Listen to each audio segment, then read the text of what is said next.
One of the most important things is that the student is at the center of everything.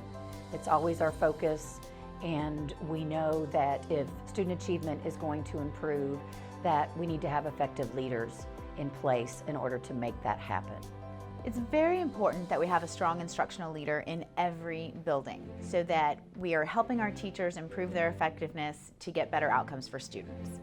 So we're very intentional in TPS, making sure that principals know how to give appropriate feedback to the teachers. There are 6 steps to that conversation, which starts with praise, and then probing questions, identifying an action step, having an opportunity to practice that action step or that new knowledge, and then really nailing down a time for the teacher to implement the action step, and then an opportunity for the principal or the assistant principal to push back in and see that action step in action. While it may seem daunting and overwhelming at first, the results that you get from truly embracing and integrating this process, the results that you get down to the student level, are very observable and measurable, and that this process truly does increase teacher effectiveness.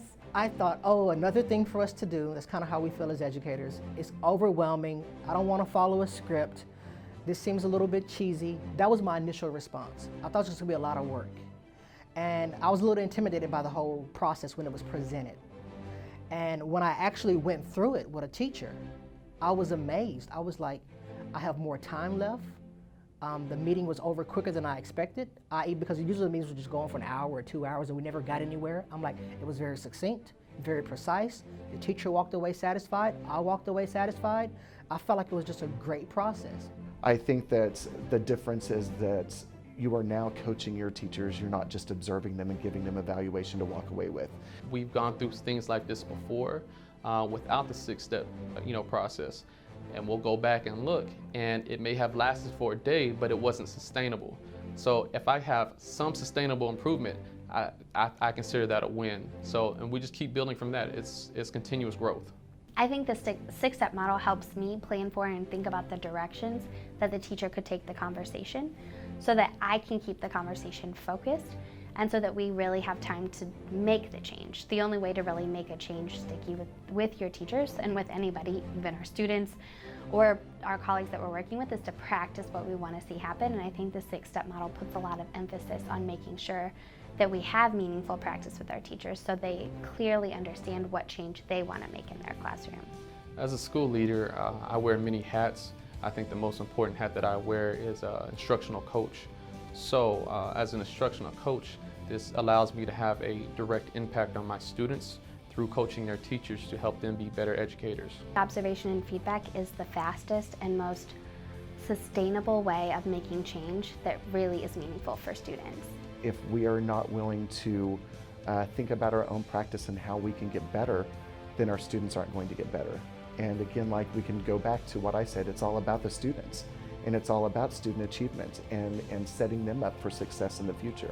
The only way that students achieve is through the hard work of their teachers, and teachers have to make the changes that really impact what students are doing in the classroom.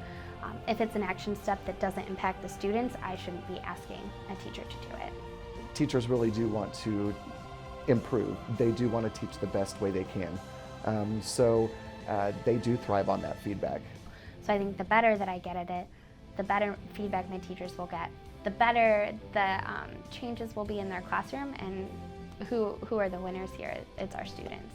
I wish more teachers knew that the feedback that they get from their principals is for their benefit. I've had a lot of different experiences with getting feedback and getting evaluated, and I really loved when Tara was giving me feedback because it was really teacher-centered, and it was really about what my strengths were and what I could use my strengths to do in the classroom. It was about building on things that I wanted to get done in the classroom and really figuring out how to make my vision a reality. There's something concrete for me to work on. It's not you need to just do better in this area, but here's what we can do, let's practice it, and I'm going to check back with you on that and make sure that you're okay.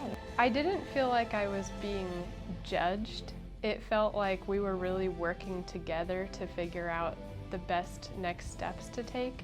It wasn't just, this is what you did, this is what you didn't do, but he showed me, this is what you did, and here's what you can do to make it even better next time. We all can become so much better at teaching, and sometimes it's hard to figure out exactly how or what steps you need to take to get there. So having a coach who's really supportive and really understands what's going on in your classroom is really powerful for being able to become a better teacher.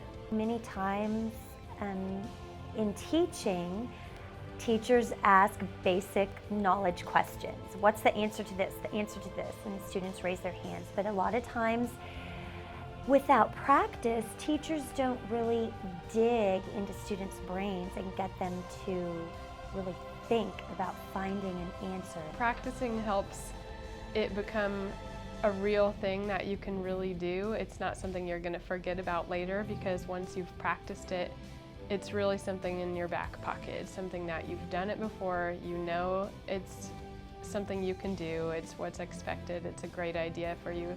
So after practicing that, it's easier to bring it into the classroom. I know that the feedback from my principal has helped me grow personally and professionally, because at the beginning of the year, you know, I was just a teacher, and now I've been put in a position where I've been asked to do certain teacher leadership things. Had I not developed some new strategies or different things in my teaching practices, I don't know that my principal would have maybe seen my leadership capabilities. It was actually surprising to see how much the feedback and what I was implementing really changed my classroom, and it really did help build my relationships with my students and help me bring the rigor to the next level.